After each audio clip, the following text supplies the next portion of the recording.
সুবিদ দাসের বই থেকে শতকরার একটি প্রশ্ন বাদ চলে গেছিলো। দেখো এটা করাচ্ছি, 54 নাম্বার কোশ্চেনটা বাদ চলে গেছিলো। দেখো কি বলেছে, এ এর 90% ইকুয়াল টু বি এর 30% এবং বি ইকুয়াল টু এ এর x% হলে x ইকুয়াল টু কত।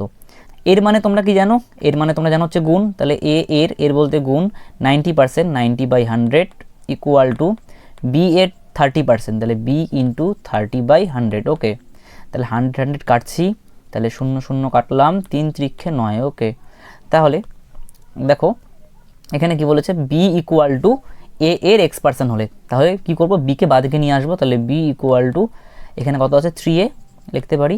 এবার দেখো পার্সেন্টেজে নিয়ে আসতে হবে আমাদের, ঠিক আছে। তাহলে দেখো 3 এর সঙ্গে এ এর গুণ আছে, আচ্ছা গুণ যদি থাকে তাহলে আমরা কি লিখতে পারি, এ লিখতে পারি, তো তাহলে এর লিখতে পারি। পার্সেন্টেজে নিয়ে আসতে বলেছে, তাহলে কি করব, 3 এর সঙ্গে 100 গুণ করে দেবো, এটা পার্সেন্টেজে চলে আসলো, ঠিক আছে, এটা বি, ঠিক আছে।